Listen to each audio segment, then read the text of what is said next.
اعوذ باللہ من الشیطان الرجیم، بسم اللہ الرحمن الرحیم۔ حضرت منصور حلاج خیرات زندگی کو سلسلہ وار آگے بڑھاتے ہوئے ایک بار پھر آپ کی خدمت میں حاضر ہوں۔ مکہ معظمہ میں 1 سال گزارنے کے بعد حضرت منصور حلاج بغداد واپس تشریف لائے تو ان کی حالت ہی بدلی ہوئی تھی۔ درویشوں کی ایک بڑی جماعت ان کے ہمراہ تھی اور وہ تمام درویش حضرت منصور حلاج کو اپنا مخدوم تصور کرتے تھے۔ یہ صورتحال دیکھ کر اہل بغداد نے اندازہ کر لیا کہ اب منصور حلاج طالب معرفت نہیں رہے بلکہ خود منصب مشیخیت پر فائز ہیں اور ولایت کے مدعی ہیں۔ لوگوں کی یہ کیسا رائے اس وقت درست ثابت ہوئی جب حضرت منصور حلاج درویشوں کی جماعت کے ساتھ اپنے پیر و مرشد کی خدمت میں حاضر ہوئے۔ ایک مضمون میں حضرت جنید بغدادی کے سلسلے میں یہ بات بہت تفصیل سے لکھی جا چکی ہے کہ حضرت شیخ اپنے علمی مجلسوں میں ہر کس و نکس کو داخل ہونے کی اجازت نہیں دیتے تھے، مگر چونکہ حسین بن منصور حلاج حاضر ہوئے تھے اس لیے انہیں فوری اجازت مل گئی۔ پھر جب منصور حلاج خانقاہ میں داخل ہوئے تو ان کے ہمراہ درویشوں کی ایک بڑی جماعت تھی اور یہ درویش اپنی حرکات و سکنات سے ظاہر کر رہے تھے کہ منصور حلاج ان کے پیشوا ہیں۔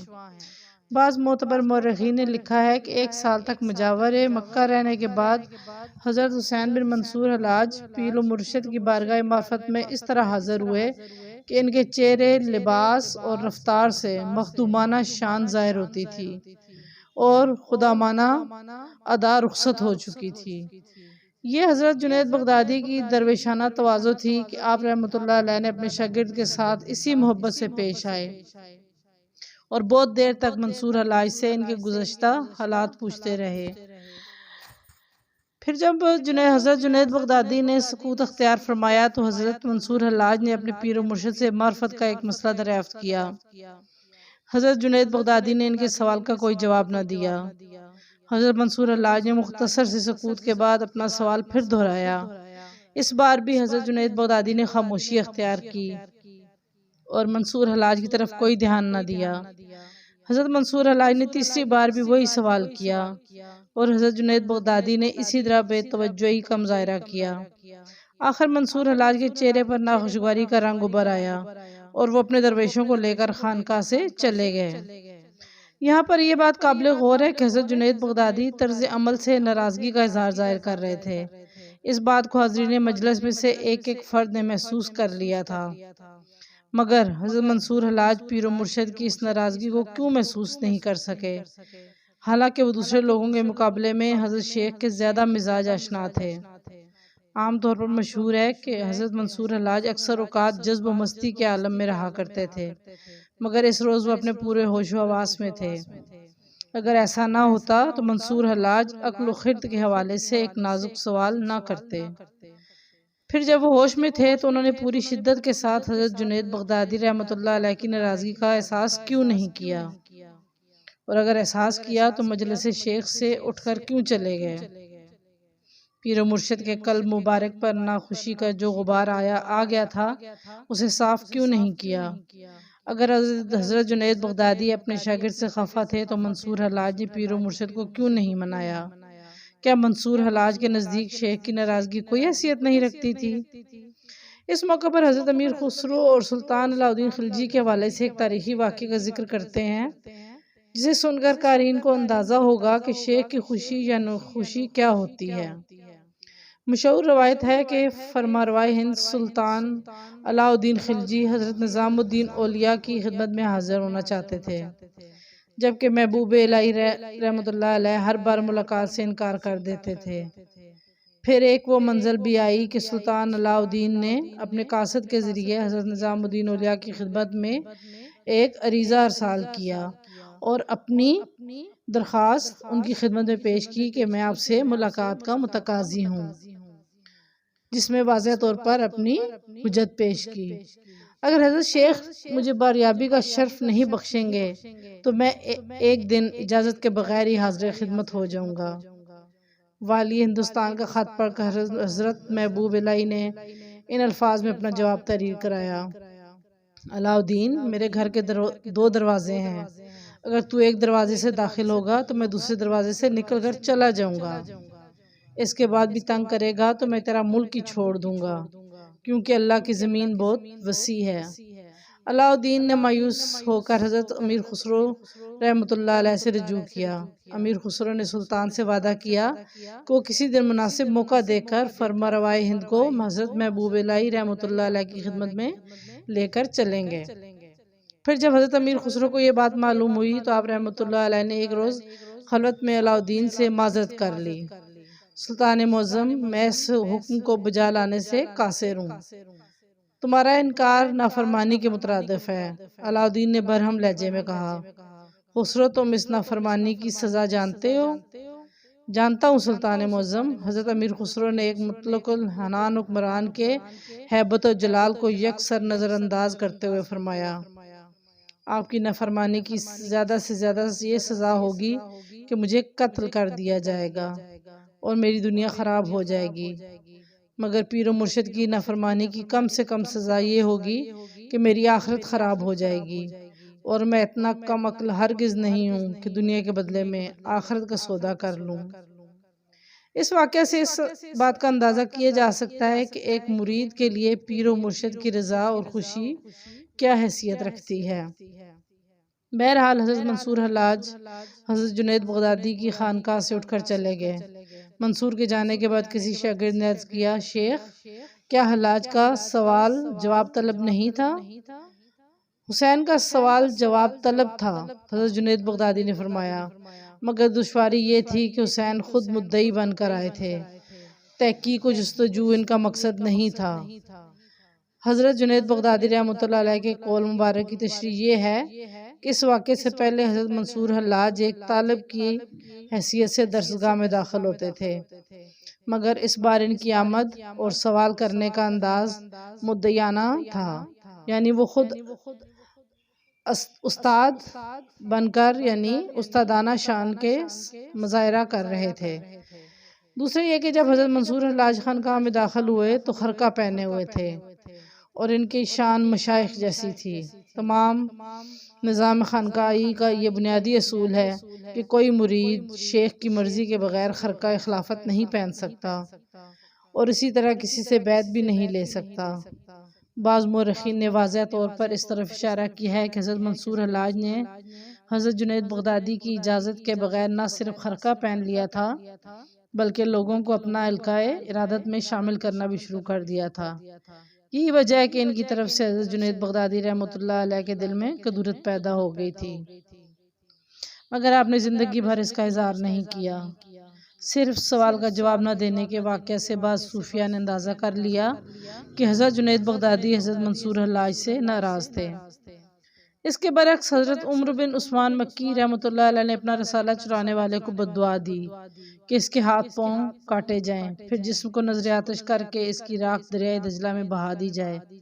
اگرچہ حضرت شیخ رحمۃ اللہ علیہ کو چوری کرنے والے کا نام معلوم نہیں تھا، لیکن ان کی بددعا کا ہدف حضرت منصور حلاج ہی تھے۔ حضرت جنید بغدادی رحمۃ اللہ علیہ کی درسگاہ سے اٹھ جانے پر بعض مورخین نے اس طرح تبصرہ کیا ہے کہ حضرت منصور حلاج اپنے پیر و مرشد حضرت جنید بغدادی سے متعاوش اور آزردہ خاطر ہو گئے۔ اس وحشت اور آزردگی کا ایک ہی سبب تھا کہ حضرت جنید بغدادی رحمۃ اللہ علیہ حسین بن منصور کے سوالوں کا جواب نہ دے سکتے تھے۔ یہ سوالات کیا تھے؟ کسی مورخ یا محقق نے اس کی نشاندہی نہیں کی۔ بس قیاس کے طور پر کہا جا سکتا ہے کہ عشق کے اضطراب اور خلش نے انہیں وحشت زدہ بنا دیا تھا، اور پھر اسی عالم میں وہ اپنے اساتذہ سے عجب عجب سوال کیا کرتے تھے۔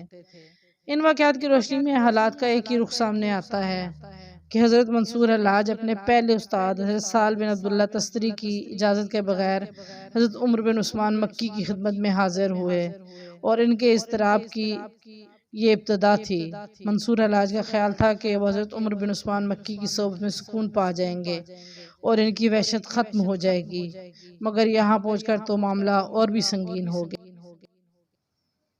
18 ماہ کی صحبت اور رفاقت بھی ان کے پیچ و تاب اور خلش کو دور نہ کر سکی۔ پھر جب حضرت منصور حلاج اپنے دوسرے استاد حضرت عمر بن عثمان کی درگاہ سے اٹھے تو مرشد کی بددعائیں ان کے ساتھ تھیں۔ اہل نظر سمجھتے تھے کہ حضرت جنید بغدادی ان کی بے قراریوں کا علاج کر دیں گے، مگر مشیت الہی نے منصور حلاج کے لیے کچھ اور ہی رقم کر لیا تھا۔ وہ اپنے تیسرے استاد اور مرشد کے آستانہ عالیہ سے بھی شدید اضطراب کے عالم میں اٹھے۔ پھر یہ خلش ایک آگ بن گئی اور حضرت منصور حلاج زندگی بھر اس آگ میں جلتے رہے۔ بعض مورخین نے حضرت جنید بغدادی کی ناراضگی کے واقعہ کو بہت بڑھا چڑھا کر غیر ذمہ دارانہ انداز میں تحریر کیا ہے۔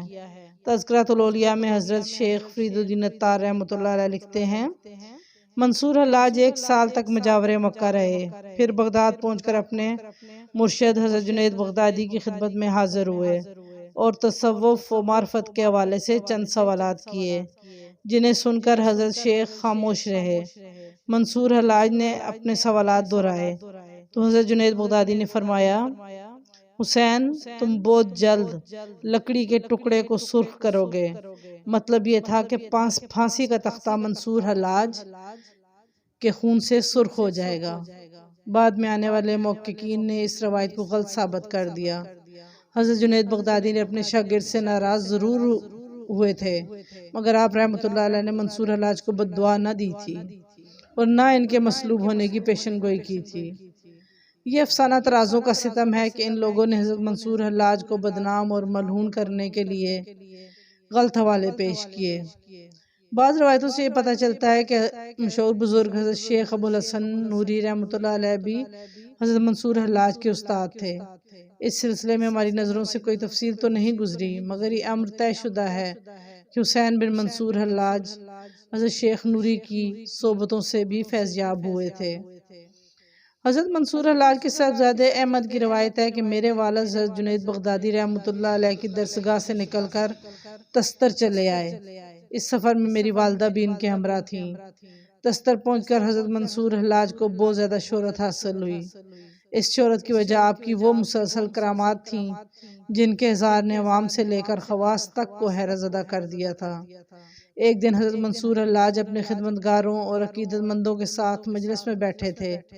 اچانک کسی طرف سے ایک شخص نمودار ہوا اور حضرت منصور حلاج کو مخاطب کر کے کہنے لگا، حسین تم یہ احمقوں اور جاہلوں کا مجمع لگائے کیا بیٹھے ہو؟ آؤ تم بھی بیٹھ جاؤ۔ حضرت حسین بن منصور نے فرمایا، تمہارے لیے بھی جگہ خالی ہے، تم انہی بے خبر لوگوں کو متاثر کر سکتے ہو۔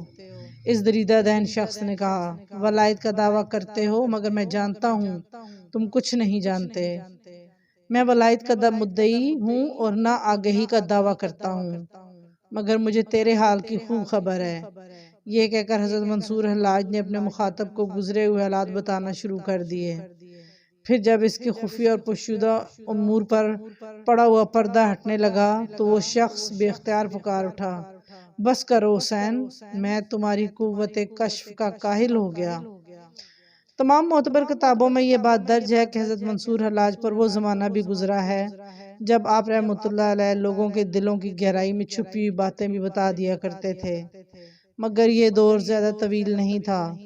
لوگ تنگ کرنے لگے تو آپ رحمۃ اللہ علیہ نے خاموشی اختیار کر لی اور مستقبل کا حال بتانا چھوڑ دیا۔ جب آپ کی شہرت زیادہ بڑھی تو مخالفین کی تعداد میں بھی اضافہ ہوتا چلا گیا اور حاسدوں نے عجیب عجیب انداز سے آپ کو ستانا شروع کر دیا۔ تستر کے کچھ بااثر لوگوں نے ایک شخص کو اس بات پر آمادہ کر لیا کہ جب منصور حلاج راستے میں جا رہے ہوں تو ان کے سر پر ایک تھپڑ مار دیا جائے۔ الغرض وہ شخص آپ رحمۃ اللہ علیہ کی تلاش میں رہنے لگا۔ ایک دن حضرت منصور حلاج غسل کر کے حمام سے نکلے اور اپنے گھر کی طرف جانے لگے۔ ایک عام گزرگاہ تھی اور اس وقت لوگوں کا ہجوم تھا۔ وہ شخص خاموشی سے آپ کے پیچھے پیچھے آیا۔ پھر جب منصور حلاج اپنے اس مقام پر پہنچے جہاں انسانی بھیڑ زیادہ تھی، اس نے آپ کی گدی پر ایک زوردار تھپڑ مارا۔ حضرت منصور حلاج اس بےہودگی کی توقع نہیں رکھتے تھے، اس لیے برہم لہجے میں فرمانے لگے، اے شخص تو نے مجھے کیوں مارا؟ کیا میری ذات سے تجھے کوئی تکلیف پہنچی ہے؟ اجنبی شخص نے نفی میں جواب دیا، جب میں نے تجھے کوئی اذیت نہیں پہنچائی ہے تو پھر تو نے یہ ناشائستہ اور غیر انسانی حرکت کیوں کی؟ حضرت منصور حلاج نے پوچھا۔ اس شخص نے بڑی بے شرمی کے ساتھ جواب دیا، یہ حرکت میں نے اپنے ارادے سے نہیں کی ہے، بلکہ اللہ تعالیٰ نے مجھے اس کا حکم دیا ہے۔ یہ ظالمانہ جواب سن کر حضرت منصور حلاج نے پرجلال لہجے میں فرمایا، اگر حق تعالیٰ نے تجھے اس کام کا حکم دیا ہے تو دوبارہ مجھے مار اور حکم کی تعمیل کر۔ وہ شخص اس سے ایک دلچسپ کھیل سمجھ رہا تھا۔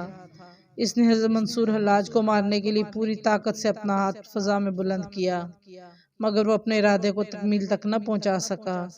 چند لمحوں میں خون کی گردش رک گئی اور اجنبی کا ہاتھ مفلوج ہو گیا۔ حضرت منصور حلاج اپنے گھر کی طرف تشریف لے گئے اور وہ شخص تکلیف کی شدت سے چیختا رہا۔ پھر اہل تستر نے دیکھا کہ چند دنوں میں اس کا ہاتھ سوکھ کر کانٹا ہو گیا۔ تو ویورز، حضرت منصور حلاج کے مزید حالات زندگی لے کر دوبارہ آپ کی خدمت میں حاضر ہوں گی۔ تب تک کے لیے اجازت دیجیے۔ فی امان اللہ۔